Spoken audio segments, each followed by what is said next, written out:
Morgan Seth Earp arrived in Tombstone, Arizona Territory in 1880. Morgan was the second youngest son of Nicholas Porter Earp, younger than Newton, James, Virgil, and Wyatt, but older than Warren Earp. In Tombstone, he joined his brothers, James, Virgil, and Wyatt, as they set out to create new lives in the silver mining town. On October the 26th, 1881, he joined his brothers Virgil and Wyatt, along with friend Doc Holliday, at a vacant lot near the corner of Fremont and 3rd Street. Morgan was there to support Virgil, the Tombstone city marshal, in disarming a group of cowboys. What followed was one of the most famous gunfights of the Wild West, what became known as the gunfight at the OK Corral. Morgan was wounded in the gunfight. A bullet grazed his back that nicked both shoulder blades. Virgil and Holliday were also wounded in the shootout, but after the dust had settled, all 3 Earp brothers and Holliday were alive, and 3 of the cowboys were dead. The outlaw group known as the Cowboys had been defeated that day, but they planned revenge. Later that year, on December the 28th, Virgil was ambushed on the street, with multiple double-barreled shotguns being fired at him. He survived the attack, but his left arm was permanently crippled. More months passed in Tombstone, as the Earps waited to see what the Cowboys' next move would be. On the night of March the 18th, 1882, Wyatt, Morgan, and Holliday watched a play at Shefflin Hall.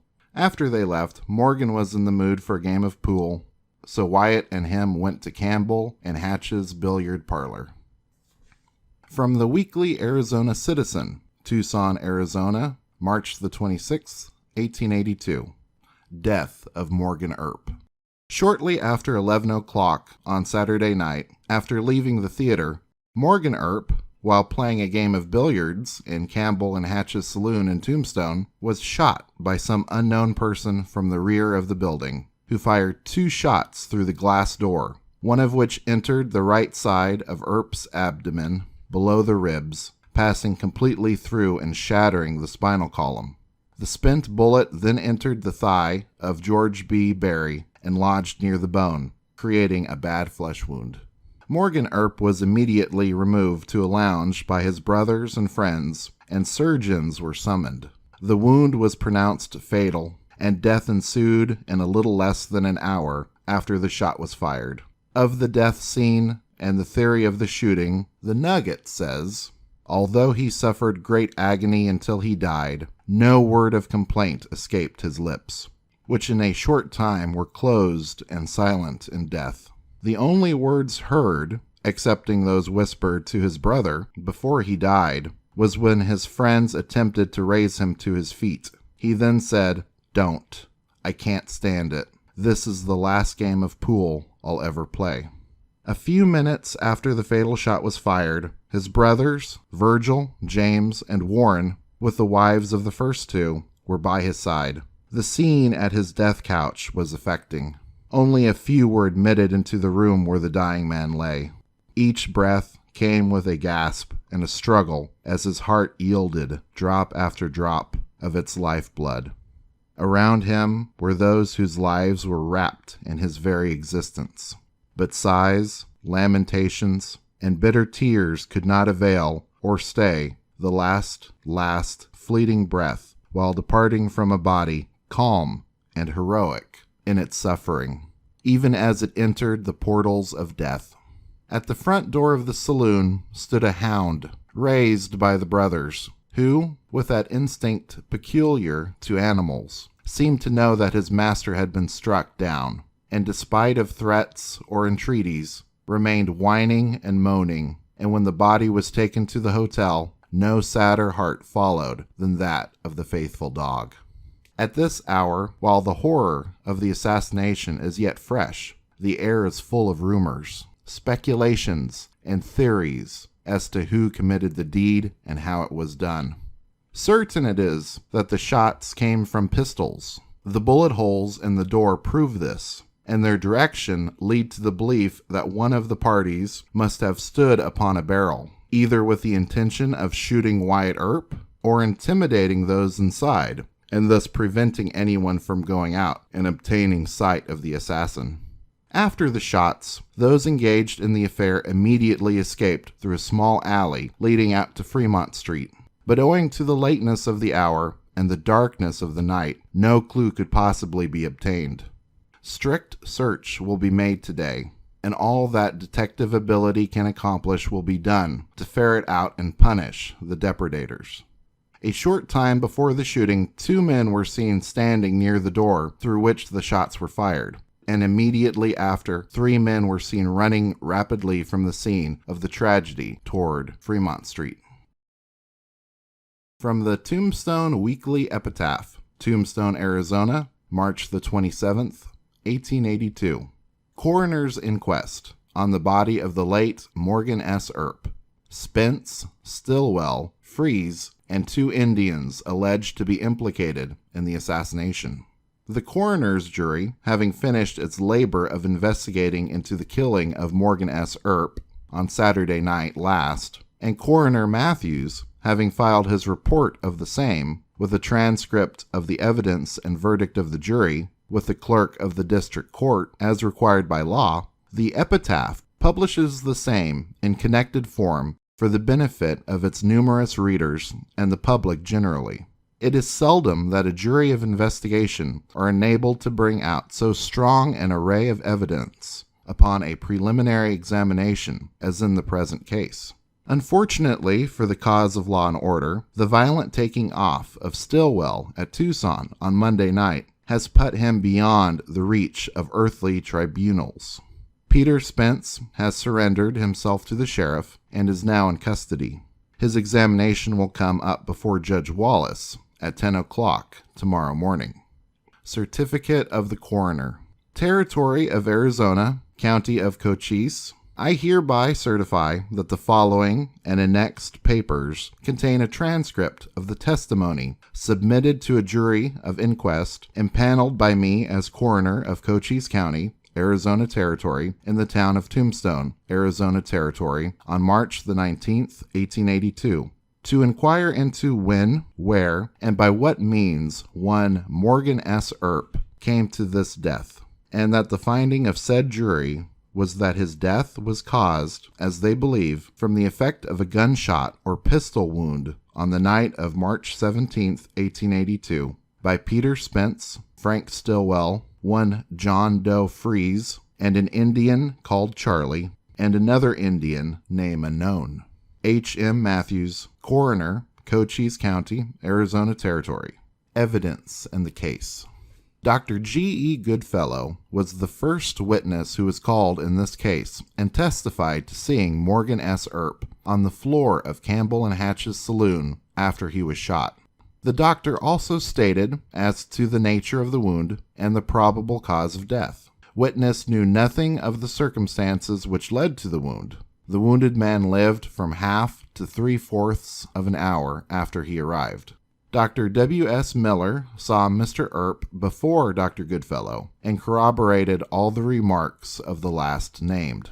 Robert Hatch was then sworn and testified to having been at the theater on the night of the killing, that he went from there to his place of business and met Morgan Earp at the door, who said, "I will play you a game of pool." And they went to the back end of the billiard room and commenced to play. They played one game and started on the second. Witness had the cue in his hand, and the act of making a play was at the end of the table next to the back of the saloon. Earp was at his right and close to him with his back to the door. Just at that time, there were 2 gun or pistol shots almost simultaneously.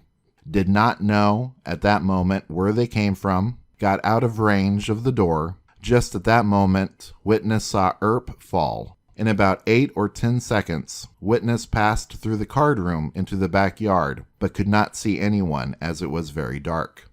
Sherman W. McMasters was present in the saloon at the time the shooting was done, saw the shooting, but did not see Earp fall, as witness dropped on the floor at the time, expecting more shots would be fired. Afterward, witness went with Mr. Holland out into the backyard, but could see no one. He stated to having his own theory as to the gang who did the shooting, but might be mistaken. D.G. Tipton was next called, who testified to being in the saloon, sitting near the table where Morgan was playing pool. That on hearing shots, witness ran to the front door, supposing them to have come from that way. He afterward went back and assisted in looking after Morgan. They had no trouble with anyone during the day, had been at the theater, also had been warned to look out, as some of them would catch it that night. Witness had been warned several times before, by businessmen especially. Pat Holland was in the card room at the time, sitting in a chair close to the side door leading to the passage. On hearing the shot, he ran into the passageway, but could see no one. On coming back, 3 men came out from the saloon armed, and fearing they might take him for one of the men who did the shooting, he went around through the Occidental. He did not think anyone could have gone down the alleyway to Fremont Street, as he did not see them, and was not out over 8 seconds after the shooting. Isaac Isaacs was in the saloon near the stove talking to some gentlemen. Saw Earp fall immediately after the shooting and rushed out with a crowd to see what was the matter. Marietta D. Spence, being sworn, testified as follows. Reside in Tombstone and am the wife of Peter Spence. On last Saturday, the 18th of March, was in my house on Fremont Street. For 2 days my husband was not home, but in Charleston, but came home about 12 o'clock p.m. Saturday. He came with 2 parties, one named Fries, a German. I don't know the other's name, but he lives in the house of Manuel Acusto. Each one had a rifle. Immediately after arriving, he sent a man to take care of the horses and take them to the house of Manuel Acusto. They then entered the front room and began to converse with Frank Stillwell. When they finished, Frank Stillwell went out and Spence went to bed. This is all that happened that night. Spence remained in bed until 9 o'clock a.m. Sunday. Fries slept there. The other man went to his house on Friday and stayed all day, went out Friday night, but returned in a short time to sleep. Saturday he was out all day and up to 12 o'clock at night when Spence came in. There was an Indian with Stillwell called Charlie. He was armed with a pistol and a carbine. He left Saturday morning with Stillwell and came back with him at 12 o'clock at night, and left about 2 hours after Stillwell did. Both Charlie and Stillwell were armed with pistols and carbines when they returned to the house Saturday night. The conversation between Spence and Stillwell and the others was carried on in a low tone. They appeared to be talking some secret. When they came in, I got out of bed to receive them and noticed they were excited. Why, I don't know. Stillwell came in the house about an hour before Spence and the other 2. Stillwell brought me a dispatch from Spence, saying he would be up from Charleston that night, Saturday. Received it about 2 o'clock in the day. Think Spence left last night, the 20th, for Sonora. Don't know positively that he went. On Sunday morning, Spence told me to get breakfast about 6 o'clock, which I did, after we had a quarrel, during which he struck me and my mother, and during which he threatened to shoot me, when my mother told him he would have to shoot her too. His expression was that if I said a word about something I knew about, he would kill me, that he was going to Sonora and would leave my dead body behind him. Spence didn't tell me so, but I know he killed Morgan Earp. I think he did it, because he arrived at the house all of a tremble, and both the others who came with him. Spence's teeth were chattering when he came in. I asked if he wanted something to eat, and he said he did not. Myself and mother heard the shots, and it was a little after when Stillwell and the Indian Charlie came in, and from 1/2 to 3/4 of an hour after Spence and the other 2 men came. I think that Spence and the other 2 men, although they might have arrived during the night, had left their horses outside of town, and after the shooting had gone and got them. I judged they had been doing wrong from the condition, white and trembling, in which they arrived. Spence and the 2 men had been for several days in the habit of leaving home in the middle of the day and returning in the middle of the night, but they never returned in the same condition as they did on that night. And after hearing the next morning of Earp's death, I came to the conclusion that Spence and the others had done the deed. Have not seen the Indian Charlie since that night. Do not know where he is. 4 days ago, while Mother and myself were standing at Spence's house, talking with Spence and the Indian, Morgan Earp passed by, when Spence nudged the Indian and said, "That's him, that's him." The Indian then started down the street so as to get ahead of him and get a good look at him. Fries is a German who works for a Cousteau as teamster. Think he was with Spence Saturday night and assisted in killing Earp, also Stillwell and Indian Charlie. Mrs. Francisco Castro was sworn and testified as follows. "I have heard the testimony of my daughter, Mrs. Spence. It is all true. Know nothing more than what she testified, and I fully corroborate all that she has said." Briggs Goodrich.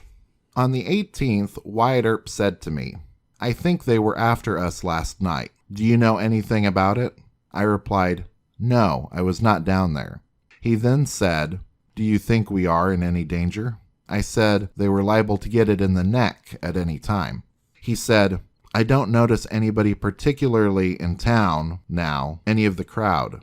I said, "I think I see some strangers here that I think are after you." I said, "By the way, John Ringo wanted me to say to you that if any fight came up between you all, that he wanted you to understand that he would have nothing to do with it, that he was going to look out for himself, and anybody else could do the same."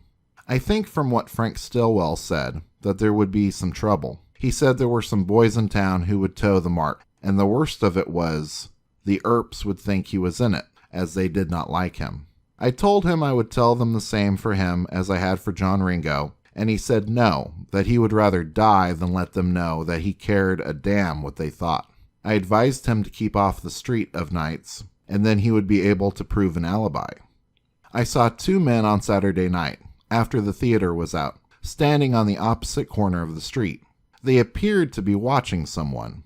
They then went up Fremont Street to 5th Street. At least one did. The other went down street. I could not recognize them. Coroner's verdict. The following is the verdict of the jury. We, the undersigned, a jury impaneled by the coroner of Cochise County, territory of Arizona, to inquire whose body is that submitted to our inspection, when, whom, and by what means he came to his death, after viewing the body and hearing such testimony as has been brought before us, find that his name was Morgan S. Earp, age about 29 years, a native of Iowa, and that he came to his death in the city of Tombstone on the 18th day of March, 1882, in the saloon of Campbell and Hatch, in said town, by reason of a gunshot or pistol wound inflicted at the hands of Pete Spence, Frank Stillwell, a party by the name of Fries, and two Indian half-breeds, one whose name is Charlie, but the name of the other was not ascertained. Signed, J.B. McGowan, William Borland, Thomas R. Soren, E.D. Lee, W.H. Ream, Robert Upton, and P.L. Siemens. Morgan Earp died after midnight on March 19th, his brother Wyatt's birthday. Morgan was 30 years old when he died. His brother Wyatt had just turned 34. James and Virgil took Morgan's body back to his parents in California, and he was buried at Slover Mountain Cemetery near Colton, California. Wyatt and Doc Holliday stayed behind in Arizona to exact revenge on the outlaw cowboys in what became known as the Earp Vendetta Ride. Morgan's body would be moved to the Hermosa Garden Cemetery after the Slover Mountain Cemetery closed. Morgan left behind a wife, Louisa Alice Houston.